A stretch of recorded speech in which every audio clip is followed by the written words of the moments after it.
I had a lot of trauma with members of my family. I struggled a lot with social anxiety, my anxiety disorder, depression.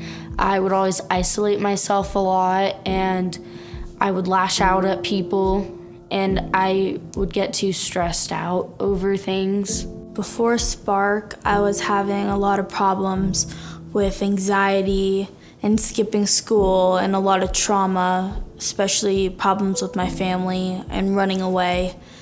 I didn't get along with really anyone. I would isolate, and I didn't want it to be like that. So I was really depressed for a few months. We kind of had some issues and miscommunications. Like growing up, like I always knew like I had like social problems and stuff. I just didn't understand like why or like what was going on. Well, in my experience working with these young ladies and their families, they have a really hard time before they come to Heritage because they don't have that correct label for their diagnosis. And that's really, really hard for parents who just want to find the answer. They often talk about how they just felt constantly anxious. They didn't know what to expect from others. They didn't know what others expected of them. And it was this fear of, I'm going to mess up, I'm going to look dumb, and I'm not going to be accepted. Well, for girls, it seems to be harder to get the correct diagnosis because they do seem to be a little bit more socially savvy. There does seem to be a gender bias in the diagnostic criteria.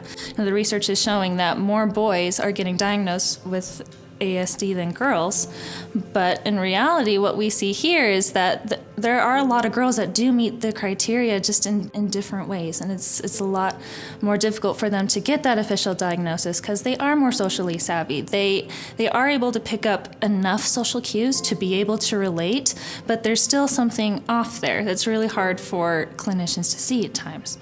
I ended up going to Wilderness, and I'm there for about 6 to 8 weeks, and then I ended up doing testing, and I found out I'm on the spectrum. So a specific example, I worked with a young lady who did receive a neuropsychological evaluation, and she was diagnosed with autism spectrum disorder when she was 17 years old.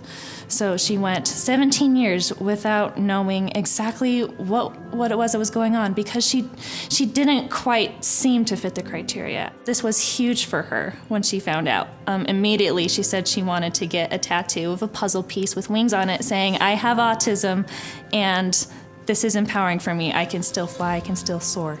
If you imagine, somebody that's having problems with their eyes going to the dentist to get help, that's not going to help. That's not going to do anything for the person having a problem with their eyes.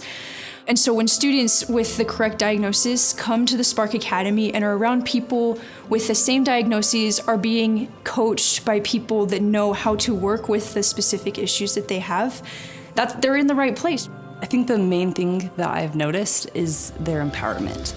They're finally in a safe place where they feel safe to step up and be themselves. They're empowered to kind of let things that they've been holding inside just go.